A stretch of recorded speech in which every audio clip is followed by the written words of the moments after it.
Welcome back to DAP Build. Today I'm continuing more progress, obviously, of my 1989 Porsche Turbo Replica. I'm going to be delving a bit more into the metalwork now, and of course I'm going to be using a bit more of this. We're good. A bit more of this. So of course battery's fully charged, thank heck for that. And what I'm going to start to do is remove the chunks of metal on the side, the supporting braces, which is really the only thing I can put them down to being. They're situated on the front on either corner, just in front of where the space frame ended. Of course, where that piece is welded onto is more or less connecting the floor pans to the front beam structure, the actual main section of the chassis. So there is a bit of structural reinforcement, a bit of extra bracing there.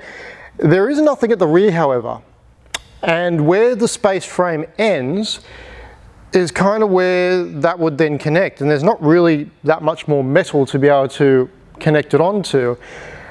I would like to add something there though, just again for a bit of reinforcement.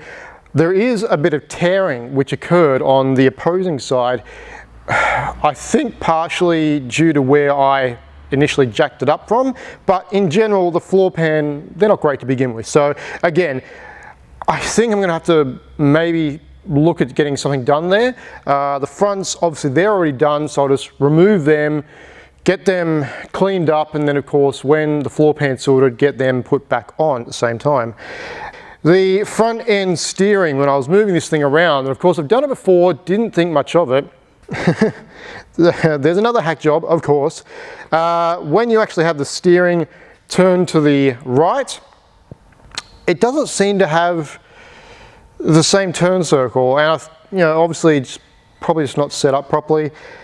However, when you turn it to the opposing side, the tire was rubbing against the arm, and I was like, yep, okay, it just needs to be adjusted. Looked at the adjustment point, and there's a bolt on one side to which you can actually have a bit of tap out, but when you swing it the opposing way, back towards the driver's side, it's been hacked off.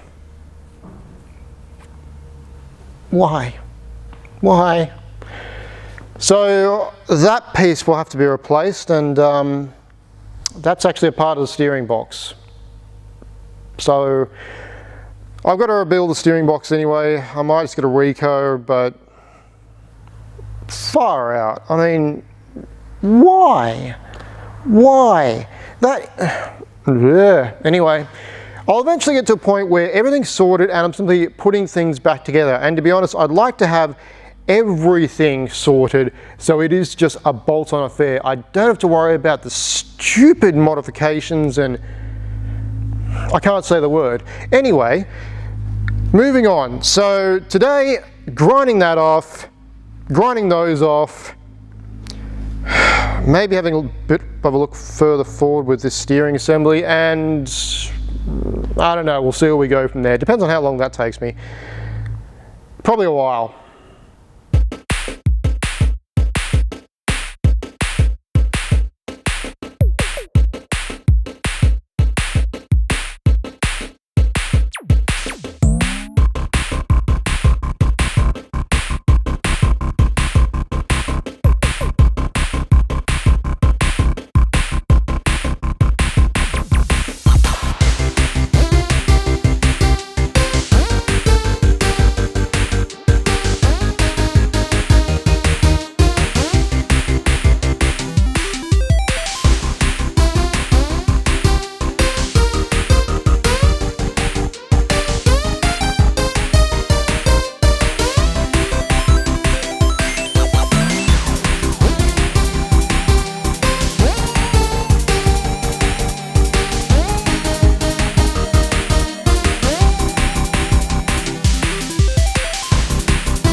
it's done. The pieces are removed. They are not in the best condition of, it was never going to be a,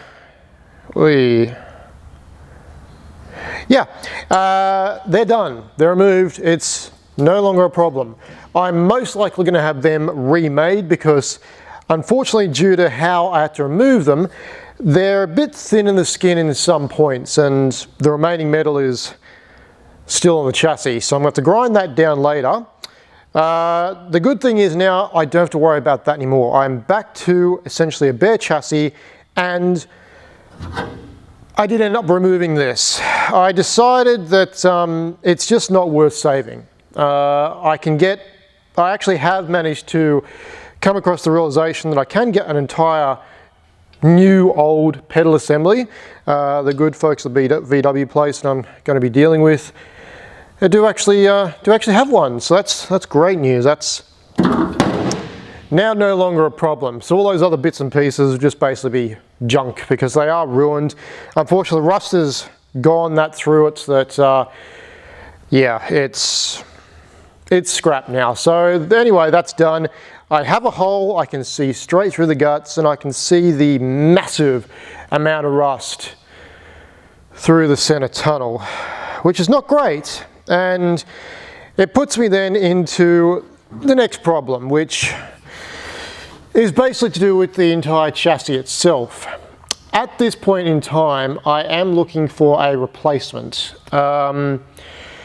When we had a look at it initially, we were simply just going to replace the floor pans. We had decided that it was easier to basically remove the floor pans, replace them, instead of just doing a patch job here and there. There was that much to be done, and the problem is now, with removing these, it's even worse. I've literally torn through the skin in some areas. The damage is, it's just too far gone. So we are basically now going to, well, if I can't find a floor, a new base, chassis, everything like that, I am for now going to continue working on this. So that is the case that I am going to tear this down even more. I'm going to start by cutting the floor pans out. Then I am going to look at skinning the tunnel, so removing the piece underneath it and cleaning out as best as possible inside the cavity. So it's even more work. It's a lot more work than I wanted to do. It's that early in the morning, my voice is going like this. Anyway, the trouble is that it's not really a trouble as such, but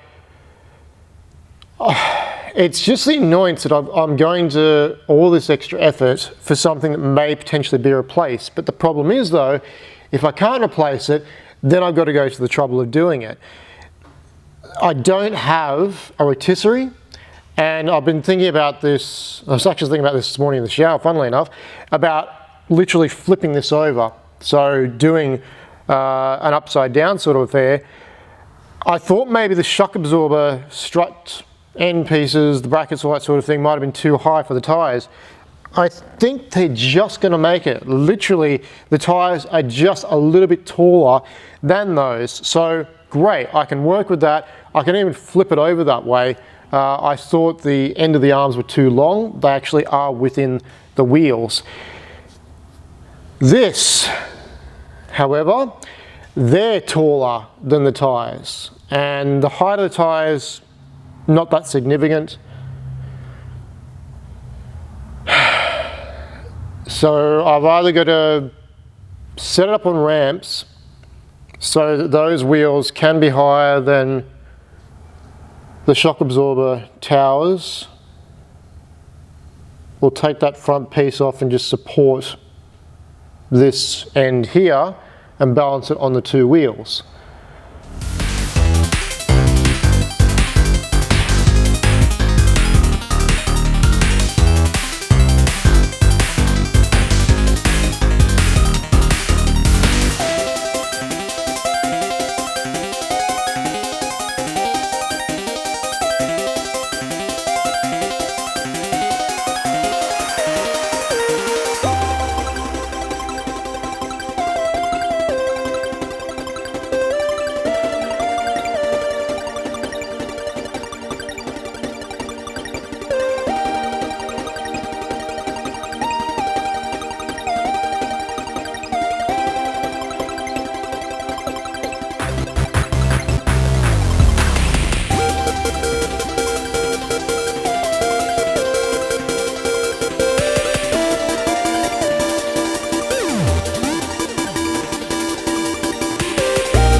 definitely one of the least dodgiest things I have ever done.